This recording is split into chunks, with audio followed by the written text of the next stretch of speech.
అట్లాగే ఇక్కడ అంటే వైసీపీ పార్టీ కోసం ఇందాకలా మీరు అన్నారు కాబట్టి అడుగుతున్నాను. జగన్ గారు ఈ మధ్య అంటే మీరు కూడా గమనించే ఉంటారు, అప్పట్లో జగన్ గారి మీద ఒక అపోహ ఉండేది. ఏంటి అంటే ఎక్కువగా అంటే ప్రెస్ మీట్లకి రారు, అంటే మీడియా సమావేశాలకి రారు, రికార్డెడ్గా అంతా ఉంటుంది ఇలాగని చెప్పి. కానీ ఈ మధ్య ఆయన మీడియా సమావేశాలకు వస్తున్నారు, అంటే ఎక్కువ మీడియా సమావేశాలు పెడుతూ ఉన్నారు. సో అందులో ఒక మాట అన్నారు, జగన్ 2.0. అంటే ఆ మధ్య టీడీపీ వాళ్ళు చంద్రబాబు 2.0 అన్నారు వాళ్ళు. సో అంటే సో ఆ అగ్రెసివ్నెస్తో ఎలాగా అయ్యారు. ఇప్పుడు చంద్రబాబు గారు ముఖ్యమంత్రిగా ఉన్నారు, కాదంటలేదు. ఇప్పుడు జగన్ 2.0 అంటున్నారు. సో నెక్స్ట్ ఆయన చాలా అగ్రెసివ్గా వెళ్తాను, అందరినీ కలుపుకొని వెళ్తాను, పార్టీలో ఉండే ఎవరిని ఈసారి నిర్లక్ష్యం చేయను అని చెప్తూ ఉన్నారు. సో చంద్రబాబు గారు ఇంతకుముందు చంద్రబాబు గారి మీద ఏ ఆరోపణలు అయితే ఉండేవో పార్టీ పరంగా, అంటే ఆయన ప్రభుత్వాన్ని పట్టించుకుంటూ పార్టీని నిర్లక్ష్యం చేశారు, అందుకే మనం ఓడిపోయామని చెప్పి వాళ్ళ సానుభూతి పరులు టీడీపీ వాళ్ళు అనేవారు. సో ఆయన మారారు అని ఆ తర్వాత అయ్యింది. ఇప్పుడు జగన్ గారు కూడా మారుతారంటున్నారు. సో జగన్ గారు నెక్స్ట్ సీఎం అయ్యే అవకాశం ఉందా? చూడండి, ఒక పక్క పార్టీ పూర్తిగా నిర్వీర్యం అయిపోతుంది, పార్టీ నాయకులందరూ వదిలేస్తున్నారు. వైసీపీ గతంలో మీడియాకి వచ్చి సమక్షంలో మాట్లాడే వాళ్ళు ఎవరు ఈ రోజున కనపడటం లేదు. సో కొంత వైసీపీ ఒక రకంగా చెప్పాలంటే విచ్ఛిన్నం అయ్యేటువంటి పరిస్థితి కనిపిస్తుంది. సో వాళ్ళ పార్టీలో కొంత ఉత్సాహాన్ని నింపటానికి, పోయే వాళ్ళని కొంతమంది ఆపటానికి ఆయన ఆలోచనలు ఆయన చేయొచ్చు. 2.0 అనుకోవచ్చు, ఈసారి 175 మళ్ళీ 175 మళ్ళీ అనుకోవచ్చు. కాదు, వాస్తవాలు గ్రౌండ్లో పరిస్థితుల్లో చూస్తే అది కోలుకోవటం చాలా కష్టం. వైసీపీ కోలుకోవటం, ఈ కూటమి చాలా బలంగా ఉంది. ఇది అన్ని రంగాల్లో మీరు చూస్తే ఓవరాల్ పర్ఫార్మెన్స్ అని కాదు, చంద్రబాబు నాయుడు గారి నాయకత్వంలో ఈ కూటమి చాలా బలంగా ఉంది. సో తమ కాడర్ని ఉత్సాహపరచడం కోసం లేదా నిలబెట్టుకోవటం కోసం ఆయన చేసేటువంటి ప్రయత్నం ముప్పుతిప్పలు పడవచ్చు. కాకపోతే ప్రస్తుతానికి మాత్రం 4 సంవత్సరాల తర్వాత కాదు కదా, 14 సంవత్సరాల తర్వాత కదా రాదేమో అని ఉంది. కానీ ఎట్ ద సేమ్ టైం కూటమిలో మన నాయకులందరిలో చంద్రబాబు నాయుడు గారితో సహా ప్రతి ఒక్కరికి తెలుసు, మనం నేల మీద కాలు ఉంచి మన ఆలోచన చేయాలి. ఆకాశంలో జగన్మోహన్ రెడ్డి గారు చేశారు, ఆకాశంలో ఆయన బెహరిస్తూ వై నాట్ 175, అది అతి ఆత్మవిశ్వాసం. అది ఒక రకంగా చెప్పాలంటే అది మరి పొగరనాలో. సో కాబట్టి ఈ రోజున ఆయన చేసినటువంటి తప్పు కూటమిలో ఉంది. మనం జాగ్రత్తగా చేయకపోతే ప్రజలు వారి మనసును మార్చుకోవటం వారికి పెద్దగా టైం పట్టదు. కాబట్టి మనం నిర్లక్ష్య భావంతో కాదు, మనం ఎటువంటి మరి ఎరగెన్స్తో ఉండకూడదు అన్నటువంటి ఆలోచన ఈ గవర్నమెంట్లో ఖచ్చితంగా ఉంది. జగన్ గారు ఓడిపోవడానికి ఆ అతి విశ్వాసం అనేదే ఇందాక మీరు పొగరు అన్నారు, అరగెన్స్ దానికి తెలుగు. మీ మాటని చెప్తాను, అదేలే కరెక్ట్. సో అతి ఓవర్ కాన్ఫిడెన్స్, మనకు తిరుగులేదు. అరగెన్స్ ప్రధాన కారణం అదే ఓటమికి. రెండవది అనవసరంగా రెచ్చగొట్టడం, ప్రతి ఒక్క ఇక మేమే ఎప్పుడు ఉంటామన్నటువంటి ఒక ఆలోచనతో ప్రజలు ఒక రకంగా చెప్పాలంటే వైసీపీని మరి నేల మీదకు దించారు. ఎవరు శాశ్వతం కాదు రాజకీయాల్లో, సరిగ్గా పనిచేయకపోతే ఎవరికైనా ప్రజలు మరి ప్రజా తీర్పు వ్యతిరేకంగా వస్తుంది అన్నది ఆయన ఓటమి నుంచే అందరూ నేర్చుకోవాలి. కూటమి నాయకుల్లో కూడా ఆలోచన ఉన్నది. కాబట్టి ఒళ్ళు కొంచెం అందరూ జాగ్రత్త పెట్టుకొని, మీరు అటువంటి మాటలు ఈ గవర్నమెంట్లో వెంటలేదు చూసారా. మీరు ఏ మంత్రులు కూడా అప్పుడు ఒక రకంగా విర్రవీగి మాట్లాడేవారు. ప్రధాన కారణం అదే ఓటమికి. పవన్ కళ్యాణ్ గారు వైజాగ్ వచ్చినప్పుడు తిరగనివ్వకుండా చేయటము, మేము రానియమంటాము. చంద్రబాబు నాయుడు గారు వైజాగ్ వచ్చినప్పుడు కోడిగుడ్లు వేయటము, ఇవి పెద్దరికం అనిపించుకోవు. ఒక పక్క అది ప్రధాన కారణం అయితే దానివల్ల రెచ్చగొట్టారు. మీరు ప్రతిపక్షాలని రెచ్చగొడితే సానుభూతి ఏర్పడుతుంది తప్పితే మరొకటి కాదు. సో కాబట్టి అది ఓటమికి ప్రధాన కారణం. ఈ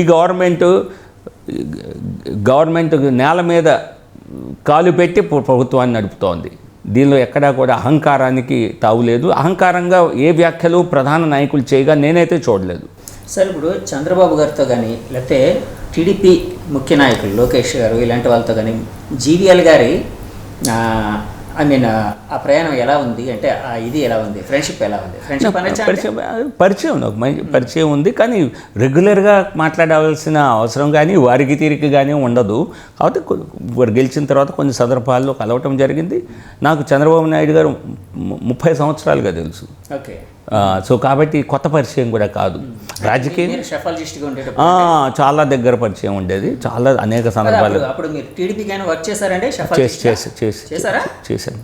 చేశాను. ఆయన ముఖ్యమంత్రి చేయటం అది ప్రొఫెషనల్ వర్క్. అప్పుడు నేను ఏ పార్టీలో లేను, అప్పుడు నేను ఇంకా బీజేపీలో కూడా రాలేదు. అప్పుడు నేను ప్రొఫెషనల్ సెఫాలజిస్ట్ కానీ చేశాను కాబట్టి నాకు ఆయనకు అంత సంవత్సర పరిచయం. కానీ మేము పార్టీలుగా విభేదించినప్పుడు వ్యక్తిగతంగా కాకుండా పొలిటికల్గా ఆయనతో నేను చాలా స్ట్రాంగ్గా విభేదించిన సందర్భాలు అనేకం ఉన్నాయి. బట్ వ్యక్తిగతంగా ఎప్పుడన్నా ఆయన అంటే గౌరవమే నాకు.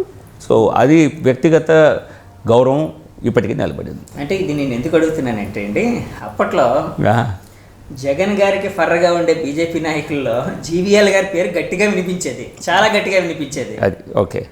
అంటే అప్పట్లో చంద్రబాబు గారికి వ్యతిరేకంగా ఉండే వాళ్ళు కానీ జగన్ గారికి చాలా సపోర్టివ్గా ఉండే పేర్లలోని బీజేపీ నాయకులు కొంతమంది, అంటే బీజేపీకి సంబంధించి అన్ఫార్చునేట్ గా ఈ విషయం చెప్పాల్సి వస్తుంది సార్. బీజేపీకి సంబంధించి ఏంటంటే కొంతమంది టీడీపీ సపోర్ట్, కొంతమంది ఇది ఇక్కడ మాకున్న దురదృష్టం ఏంటంటే ఇక్కడ మీడియాలో ఉన్నటువంటి ప్రాబల్యం టీడీపీకి వైసీపీకి ఉన్నటువంటి ప్రాబల్యం మాకు లేదు. సోషల్ మీడియాలో కూడా లేదు. ఎందుకంటే ఒక్కొక్కళ్ళు వేల మంది వాళ్ళ సోషల్ మీడియా వారియర్స్ అనో అనేక మంది ఈవెన్ పెయిడ్ వాలంటీర్స్ని కూడా నడిపేవాళ్ళు. సాధారణంగా ఇది జరుగుతుంది. లేదు బీజేపీ లేదు, చాలా తక్కువ. మరి ఈ రాష్ట్ర విషయం అయితే నేను చెప్పగలను. మాకు పని చేస్తే 10 మంది మీడియా సోషల్ మీడియా సెల్లో పని చేయొచ్చేమో, కానీ అది బేసిక్ వర్క్ చేయడం కోసం పోస్టర్స్ డిజైన్ అంతే, కానీ మాకు ఇట్లా పెయిడ్ వాలంటీర్స్ రాష్ట్ర వ్యాప్తంగా లేరు.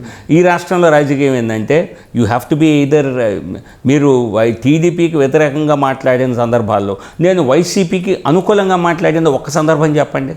జగన్మోహన్ రెడ్డి బాగా పరిపాలన చేస్తున్నాడు, లేదా మంచి ముఖ్యమంత్రి, లేదా ఏదో బాగా చేశాడని చూపించి టీడీపీని ఎక్కువ విమర్శించారు కాబట్టి, టీడీపీని గతంలో విమర్శించారు కాబట్టి వీళ్ళు వైసీపీని విమర్శించారు కాబట్టి వీళ్ళు టీడీపీ. సో ఇటువంటి ముద్ర వేయటం అన్నది ఇక్కడ ఉన్నటువంటి రాజకీయ పార్టీలకు అలవాటు. ఇది దానిలో భాగంగానే అది వాస్తవం కాదని అందరికీ తెలుసు, వాళ్ళకి తెలుసు. కానీ రాజకీయం నడపాలి కదా. రాజకీయం నడపాలంటే బీజేపీలో ఉన్న మాకు అనుకూలంగా మాకు అనుకూలంగా ఉంటే మీరు మంచివాళ్ళు, మాకు అనుకూలంగా లేకపోతే బీజేపీకి అనుకూలంగా ఉంటే మాకు పడదు. మాకు వైసీపీకి అనుకూలంగా ఉండాలి లేదా టీడీపీకి అనుకూలంగా. ఇది వాళ్ళ అపోహ. బీజేపీలో ఎవరు కూడా ఏ పార్టీకి అనుకూలం కాదు, బీజేపీకి మాత్రమే. సార్ నేను అంటే చాలాసార్లు అంటే ఎలక్షన్ తర్వాత మనం ఇంటర్వ్యూ చేయలేదు, సో అందుకని అడుగుతున్నాను. కొంచెం ఆ పాత విషయాల్లో కూడా వెళ్తున్నాను. అప్పట్లో మీ బీజేపీ 2 కళ్ళ సిద్ధాంతం అనేది ఉండేది అని వినిపించేది. అంటే ఇది నేనంటుంది కదండి, కొంతమంది అంటున్న విషయం ఏంటి అంటే, అప్పట్లో మీరు అంటే కూటమి ఏర్పడక ముందు మీరు అటు టీడీపీతో ఇటు వైసీపీతో ఇద్దరితో సమదూరం పాటిస్తున్నట్టే, అలాగే సమంగా అంటే వాళ్ళతో ఫ్రెండ్షిప్ కూడా చేసేవారు. బీజేపీ పార్టీ అంటే 2 పార్టీల్ని తన వరలో ఉంచుకుంది, ఎప్పుడు ఎవరు అవసరం అయితే వాళ్ళని ఉపయోగించుకుందాము అని వినిపించేది. అట్లాగే 2 కళ్ళ సిద్ధాంతం ఏమైనా చేసిందా అండి బీజేపీ పార్టీ? 2 కళ్ళ సిద్ధాంతం కాదు. చూడండి, ఇప్పుడు ఆ సమయంలో వైసీపీ ప్రభుత్వంలో ఇక్కడ రాష్ట్రంలో ఉన్నది ఒక అధికారంలో ఉన్న పార్టీతో కాదు, కేంద్రం అవసరాలు రాష్ట్రానికి ఎన్నో ఉంటాయి. మా కేంద్రానికి రాష్ట్రంతో అవసరాలు ఉండవు, కానీ పార్లమెంటు సమన్వయం కోసం ఒక్కొక్కసారి అనేక పార్టీల సపోర్ట్ తీసుకోవాల్సి వస్తుంది.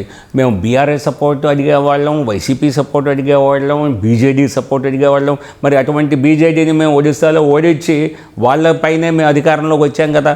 మాకు ఇదే అపవాదు ఇది ఉండేది, వీళ్ళు బీజేడీకి ఫ్రెండ్స్ అని. అట్లాగే బీఆర్ఎస్ ఇవన్నీ అపోహలే. కానీ ఒక ప్రభుత్వం రాష్ట్రంలో ఉందంటే దాంతో సమన్వయం చేసుకోవాల్సిన బాధ్యత కేంద్రానికి ఉంటుంది. ప్రతి ఒక్కరితోనూ తగాదా పెట్టుకోవాల్సిన అవసరం లేదు. రెండవది, పార్లమెంటరీ సపోర్ట్ కోసం అన్ని పార్టీలతో సమన్వయం చేసుకోవాల్సి ఉంటుంది. అప్పుడు మాకు టీడీపీ కూడా సపోర్ట్ ఇచ్చేది అన్ని బిల్లుల్లో, కానీ టీడీపీ స్ట్రెంత్ తక్కువ. కానీ ఆ టైంలోని టీడీపీ సపోర్ట్ని వైసీపీ వాళ్ళు ఏమనేవారంటే, మోదీ గారికి దగ్గర అవడం కోసం చంద్రబాబు గారు అన్కండిషనల్గా సపోర్ట్ చేస్తున్నారు అన్నట్టు అనేవారు రాజకీయ పరంగా. ఇప్పుడేమో మీరు జీవీఎల్ చాలా దగ్గర, ఇప్పుడేమో మోడీ గారే జగన్కి చాలా దగ్గర అంటున్నారు. ఏమో